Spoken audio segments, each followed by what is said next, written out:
Buen día, queridos hermanos. En este día vamos a leer el capítulo 24 de Mateo, que les recomiendo que lo lean calmadamente y le pidan al Padre que les hable. Al salir Jesús del templo para marcharse, se acercaron sus discípulos para mostrarles el edificio del templo. Pero él les dijo: He aquí, ¿ven todo esto? De cierto les digo que no quedará piedra sobre piedra que no sea derribada. Habiéndose sentado Jesús en el monte de los olivos, se acercaron sus discípulos para decirle en privado: Dinos, ¿cuándo acontecerá esto? ¿Cuál será la señal de tu venida y del fin del mundo?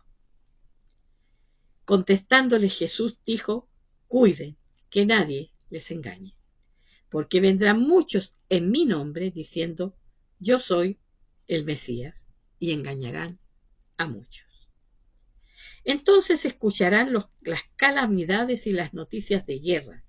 Miren que no sean turbados, porque es necesario que todo esto acontezca, pero no es el fin todavía. Voy a hacer un punto. Cuando los discípulos le muestran la esplendorosidad del templo, que era el templo que había restaurado y agrandado Herodes, que realmente él, de seguidor y de creyente en el Eterno, no sabía nada, no conocía de Dios realmente, este rey.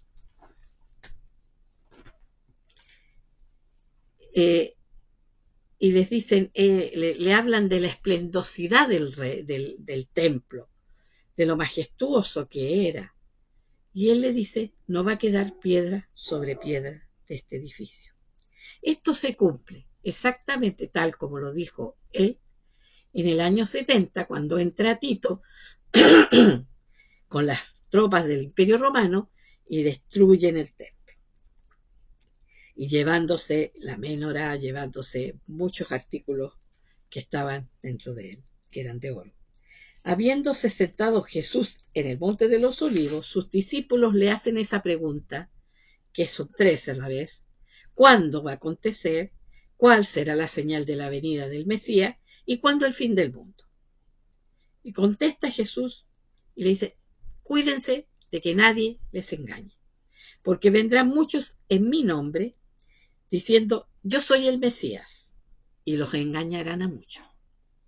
Entonces van a escuchar de calamidades, de noticias de guerra, van a estar turbados, pero es necesario que todo esto acontezca, pero no es el fin todavía. Vendrán guerra, nación contra nación, hambre, plagas, terremotos, etcétera, etcétera, que está aquí entre el versículo 6 y 8.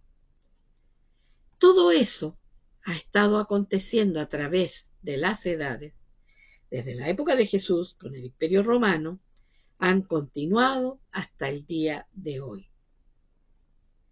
Si nos damos cuenta, todos estos acontecimientos se han estado dando en cada generación. Hemos tenido una guerra mundial, la Segunda Guerra Mundial, y ahora estamos en una guerra mundial entre comillas, media encubierta, diferente, pero es una guerra al fin. Dice: en esos días los entregarán a aflicciones y los matarán. Sucedió en la época de la persecución de los primeros creyentes. Siguió sucediendo con la persecución a los judíos, cuando estos arrancan y se van hacia Europa y se instalan en Sefarat, y de ahí se empiezan a mover por toda Europa. Y luego vuelve a suceder en el tiempo de la Inquisición, en el tiempo de las expulsiones de los judíos de esa época. Acuérdense que le está hablando a los judíos. Y posteriormente lo que ocurre cuando estalla la Segunda Guerra Mundial, con el nazismo y la persecución que vino, primeramente en gran parte a los judíos, y luego también a muchos cristianos que estuvieron allí apoyándole. Dice: en esos días os entregarán aflicciones y los matarán, y serán odiados por todas las naciones por causa de mi nombre. En la actualidad, ha vuelto a renacer ese odio hacia los judíos, pero también un odio hacia los creyentes cristianos. Sabemos que dentro de la religión islámica, que está también dividida como todas las religiones, hay una parte, una fracción que se ha estado expandiendo por muchos lugares, que son extremistas religiosos o yihadistas, como le llaman ellos, y declaran una guerra santa. Estos individuos, es por sabido por todo, persiguen primeramente a los judíos porque los odian y quieren sacarlos del Papa, pero los próximos que ellos odian y manifiestan son los cristianos.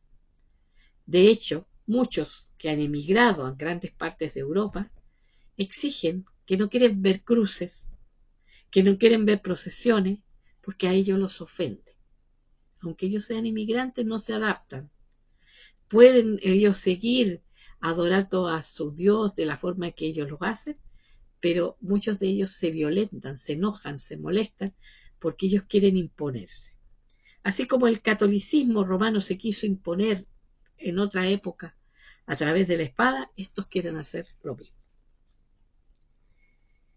Dice, surgirán, otro detalle, en el versículo 11, muchos profetas engañarán a muchos. A causa del aumento de la maldad, lo que se va a enfriar es el amor de muchos. Pero el que persevere hasta el fin será salvo. Entonces se proclamará el evangelio del reino. Por mucho tiempo se ha proclamado un evangelio, que es un evangelio de salvación, que se ha puesto el enfoque en la salvación del alma del hombre. Pero acá Jesús está hablando del evangelio del reino, que va más allá de la salvación del hombre. Es realmente el reino de Dios que es traído a la tierra a través de la persona del rey designado, que en este caso es el Señor Jesús. Dice, para que sea predicado en todas las naciones. Y sabemos y tenemos testimonio que el evangelio se ha predicado hasta en los lugares más remotos de la tierra. Por tanto, cuando vean la señal de la abominación desoladora que ya se vio, porque esto lo profetizó Daniel, pero ya se vio después, en la época que ya el imperio griego se había dividido, se había muerto Alejandro el Grande y se dividió, y una de esas fracciones, los antíocos, entraron al templo, profanaron el templo y sacrificaron un puerco en el lugar del altar.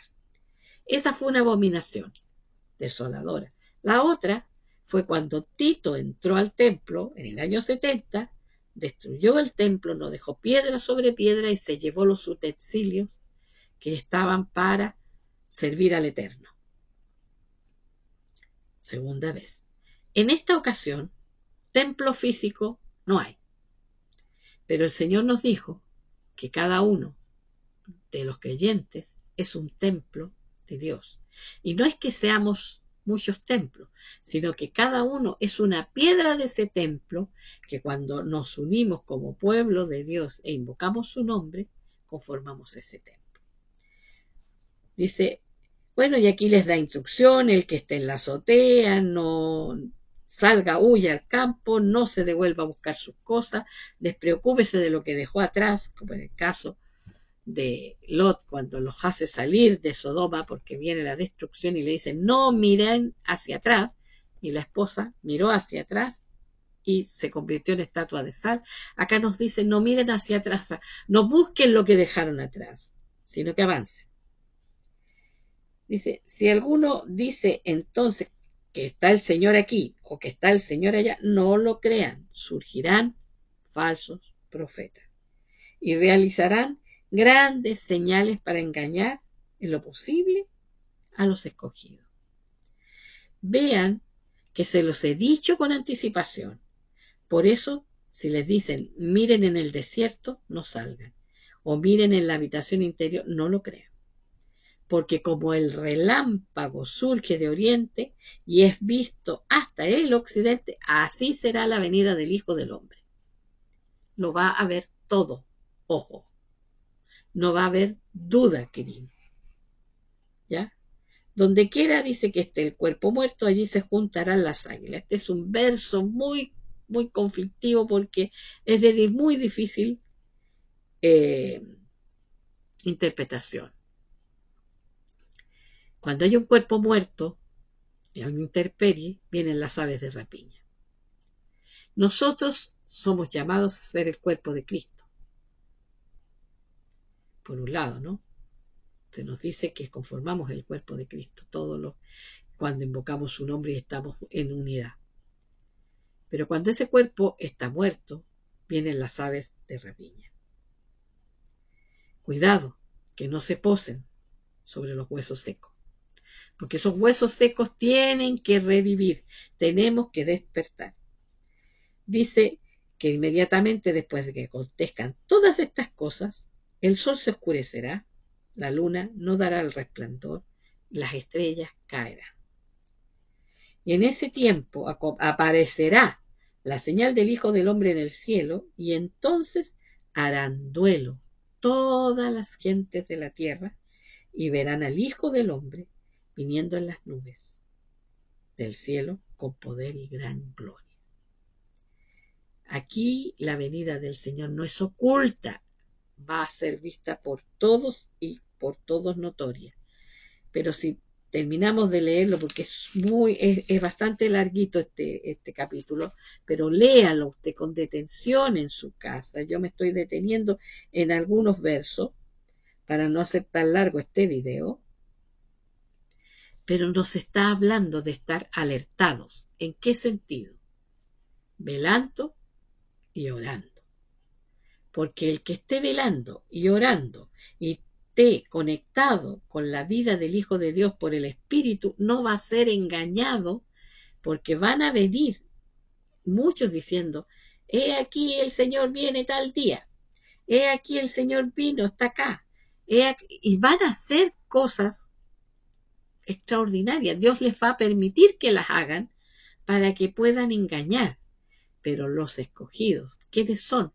Los que están conectados con el Espíritu del Señor, a los que el amor no se les ha enfriado. ¿De qué manera no nos podemos enfriar en el amor? Estando conectados con Él, porque Él nos llama a la misericordia, Él nos llama al amor, a la compasión, al ayudar al prójimo. Siempre que nos pongamos duros o un poco duros y nos pongamos difíciles frente a alguien que está con necesidad y lo miremos con indiferencia, detengámonos en ese momento y digamos, Señor, ¿qué está pasando conmigo? ¿Me estoy enfriando en el amor? Y es peligroso enfriarse en el amor, porque el reclamo de Dios a la iglesia de Éfeso es, perdieron su primer amor. Tenemos que avivar el fuego del amor de Dios en nosotros, el amor que está por el Espíritu Santo en nosotros, el amor a su palabra, el amor a obedecer y seguir sus instrucciones. Lo que está sucediendo ha sucedido ya en épocas pasadas, pero lo que está sucediendo ahora también son señales para esta generación. Van a seguir sucediendo cosas, fenómenos de la naturaleza, cosas extraordinarias. Pero nosotros tenemos que permanecer con la visión y los ojos puestos en Él, en el autor y consumador de la fe, en comunión, en oración con Él y con la palabra. No olvides, la Escritura no son los 4 evangelios solamente o las epístolas, es la Biblia completa, es desde Génesis hasta el Apocalipsis. Y en toda la palabra hay instrucciones de Dios para cómo nos debemos comportar. Así que leámosla, tengamos hambre por ello, empecemos a desear que el Señor nos abra el entendimiento, que seamos llenos del conocimiento de Él para poder estar conectados y que nadie nos engañe, porque los días son difíciles. Espero que cada uno lea este capítulo, le pida al Señor en oración que se lo enseñe, que le dé instrucciones, que le diga cómo aplicar esta palabra en el momento actual que vivimos. y no tener temor, no tener miedo, más bien dicho, de lo que el hombre puede hacer. Nosotros estamos plantados sobre la roca que es Él. Pueden venir vientos, puede venir agua, puede venir lluvia, puede venir que se estremezca la tierra, pero vamos a seguir adheridos a Él. No saquemos los ojos de Él. En el momento que los sacamos y vemos el problema, la circunstancia, la salud, lo que sea que estemos viviendo o lo que veamos a nuestro alrededor, nos hundimos. Pedro caminó sobre las aguas mientras permaneció mirando a Jesús. Cuando miró sus pies que estaban sobre las aguas, se hundió. Lo sacó de ahí y se hundió. El secreto es permanecer mirándolo a Él. Tengan un muy, muy buen día. Si les gustó, pongan un me gusta para que se distribuya más, compártanlo. Si consideran que les ayudó, compártanlo con todo mi amor. Tengan un día bendecidos.